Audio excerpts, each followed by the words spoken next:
What's good, y'all? It's Drew here, back with another video. Today we got another rendition of the hot takes, the anime hot takes, obviously. So we're gonna get right into it, obviously, but we gotta get some promo out first. So first thing, check out this. First things first, obviously.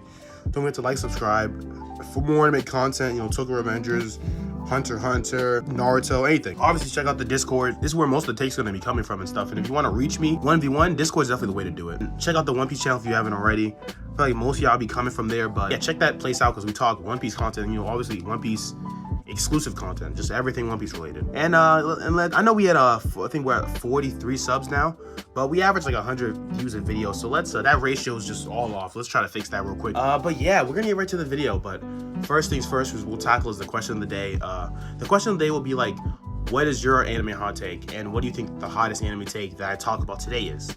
Because I feel like there's a lot of takes, and a lot of y'all are not spitting. I'm gonna come clean. First, we'll start with the Twitter side of things. And first take I have right here is, first thing we got is from Serial. So check out Serial from obviously Twitter.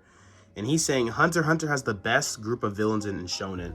Now obviously, as of currently, I just finished the York new arc, which was gas. That arc review will be coming within the next week or two. Probably 2 to 3 actually. But as of right now, I gotta go nah. Cause I know there's some villains I haven't seen. Like there's that green guy, I don't even know his name. I think it's like Miriam. But looking at what I've seen now, obviously I know Crollo's a GOAT. Like Crollo's probably he's already like one of my top 5 favorite characters. And I just met the guy this arc, obviously, right? Hisoka's a guy who people go high for, they go crazy for. And I think he's cool. But to take that and obviously the rest of the fandom troop and have that as the best group of villains in shonen, to me that's kind of insane. When you look at like the Akatsuki, the Espada. Now I think as of right now, obviously things can change for sure. And I think they will change because it seems like the next 2 or 3 arcs in Hunter are gonna have some amazing villains, but right now I gotta go now. Next we got Speed, Mr. Creditless himself. He has a take that is an interesting take, and that's Bleach fell off after the Soul Society arc. And the Soul Society arc being basically the arc where Ichigo uses Bankai and fights Byakuya, that whole stuff, all that stuff that happens.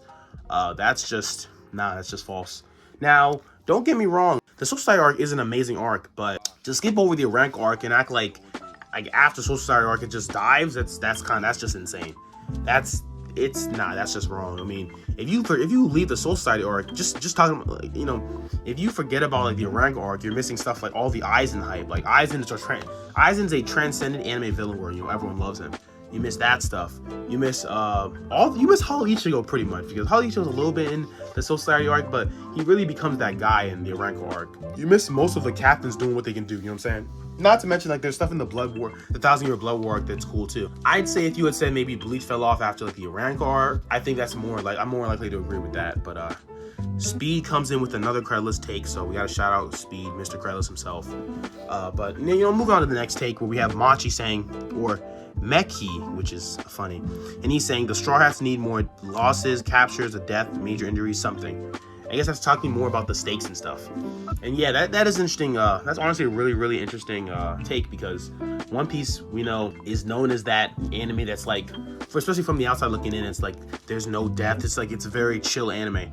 And once you get into it, you realize that the stakes are a lot higher than you think. Like a lot of people didn't suspect Ace would die, or even Whitebeard and stuff.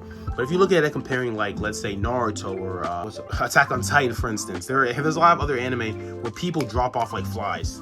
And, obviously, I don't think it has to be deaths necessarily. Like, even Meki said, like, losses, captures, stuff like that. But I do agree with that, where there has to be an increase in stakes, but they got to be careful because they don't want it to be like, a bunch of people getting captured and stuff like that, and then they survive, you know what I'm saying? Because we already had the Robin thing where Robin survived, the capture arc and stuff like that.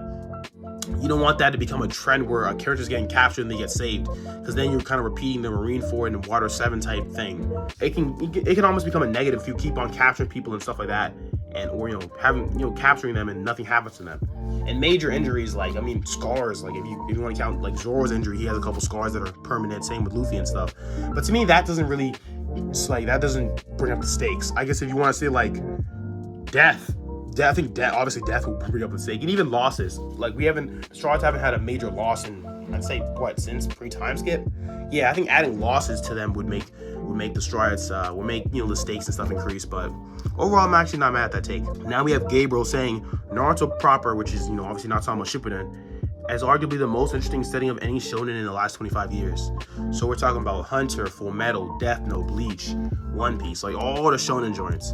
But to say Naruto Part 1 specifically has the best setting, I'm assuming you mean like the Konoha, you know what I'm saying? You know, just the whole setting of the Hidden Leaf Village, all the other villages, like the Storm Village, you know, the village hidden in the sand, all those villages. Naruto, the premise definitely is interesting, the setting and all that stuff is cool, but I mean, I feel like it's not like overworldly cooler than like, say, the East Blue or Soul Society, or I don't know where Death Note took place, but I mean, that's not a bad take per se, it's just cool. I'm kind of so-so on that take, honestly. And then we got Sage Hockey saying, the term yonko is one of the only titles that shouldn't be used as a strength merit.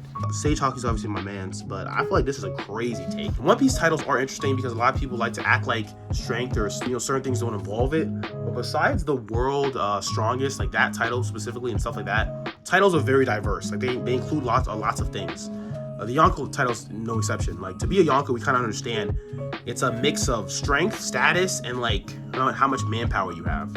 So like, even if pre-time skip Luffy had a Yonko level crew, right, and he was known as a crazy guy, I don't think he ever could have been Yonko as weak as he was.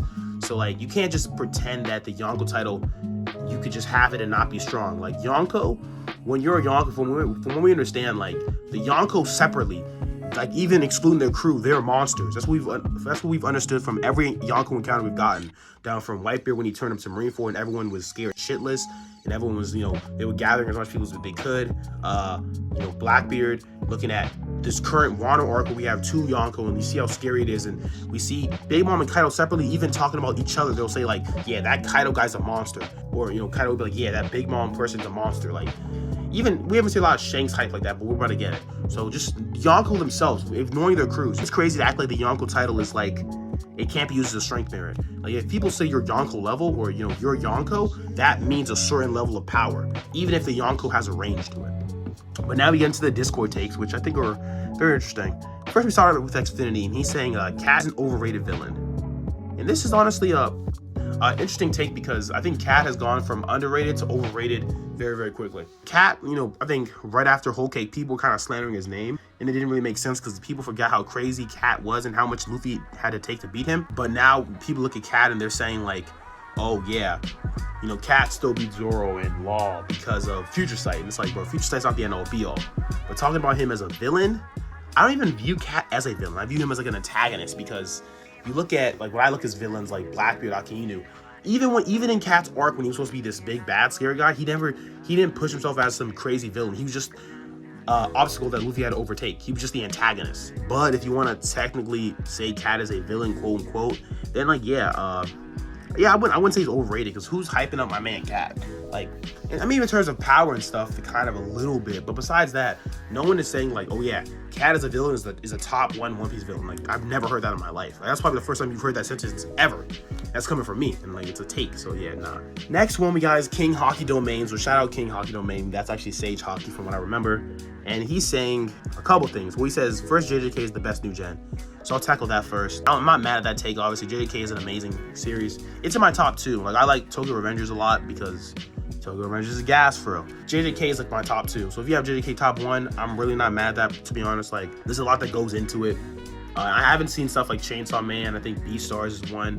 But of the new gen I've seen, which is a decent amount, JJK being best new gen is not a bad take. Renji's more of a loser than Yamcha. Now that's actually a crazy take, because you know that throughout most of the story, Renji does get a lot of slander in terms of, you know, he gets beat a lot.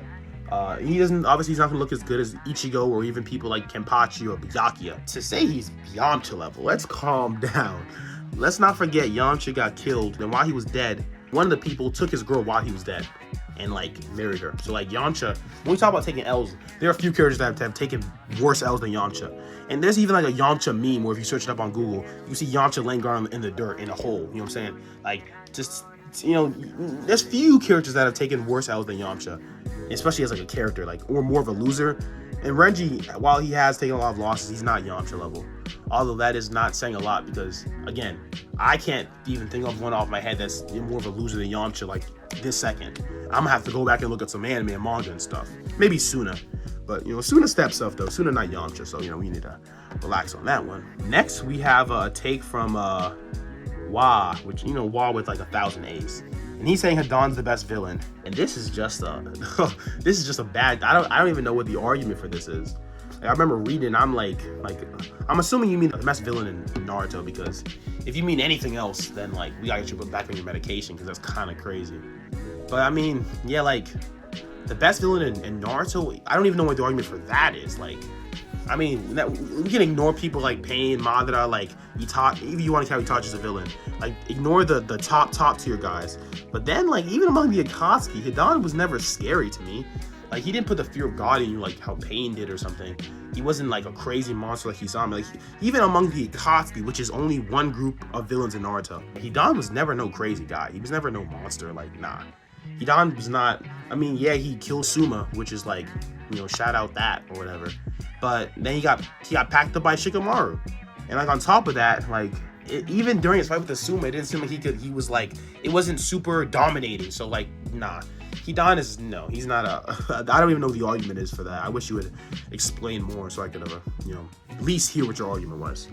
Then we got Fresh saying Luffy is a mid protagonist. Now, obviously, if you look at Luffy analytically, I don't think he compares to Light, or you might even say Naruto. You could say, like, I haven't seen Code Geass or a lot of it, but you might even say Lelouch. Like, Luffy is more of a basic main character. Like, he's what you call a static main character, where he doesn't really change, but the world around him changes very drastically. But Luffy is the perfect protagonist for a world like One Piece. So when you have a character that, you know, when you have a character that's perfect for arguably the best built world in anime, which is like One Piece, like, I feel like that pushes Luffy away from being mid. But I mean, yeah, but there are people that will say Luffy's like an S-class tier character among like protagonists, and I don't even go that far, even though I like Luffy as a character. It's an interesting thing where Luffy doesn't get a lot of character development. I think that like protagonists and stuff who have to like develop in some way. Like, there are villains that don't have to really develop, and you can still be goated like Ozai or something like that. But the best characters, and specifically the best main characters, always develop.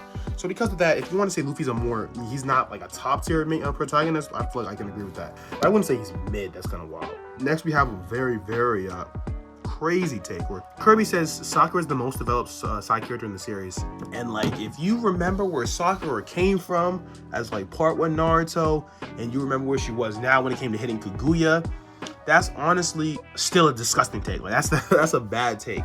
Now, obviously, I know Naruto, and like, if you look at characters like Neji and Rock Lee, they're side characters that, sure, they had a lot of development in part 1, but then it kind of fell off a cliff. So I guess theoretically, if you want to look at Sakura from where she came, you know, where she started in part 1 and where she ended up, like, she had that constant development, and no other character in the series had that. I still say that's kind of cap, but like, yeah, I'ma say nah, because just the fact that it's Sakura. But I guess if you want to just think at it like no bias and stuff, there is an argument there, because like, yeah, other characters like Rock Lee and Neji, while in part 1 their development was crazy, obviously it became like net zero. And I don't know if you want to count Kakashi, he had a lot of development, but you could even say it's not as much as Sakura. So that is definitely an interesting take.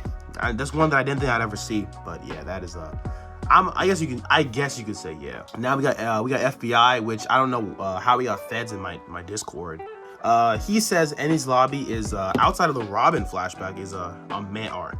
So not only is he a fed, but he just comes with a terrible take, which is disappointing. But yeah, I made a Water 7 video a while ago. I think it's not even on the channel anymore, but I always, for some reason, mix up, and like, I basically combine Enies Lobby and Water 7 to like the saga that it is, which is like the Water 7 saga. But from what I remember, Enies Lobby is basically when Luffy and them are basically going to find Robin. So you're talking about, you know, Gear 2, when Luffy's talking to Bluto and he's like, I'm glad I met y'all so I can finally protect my friends, and he goes Gear 2, which was gas.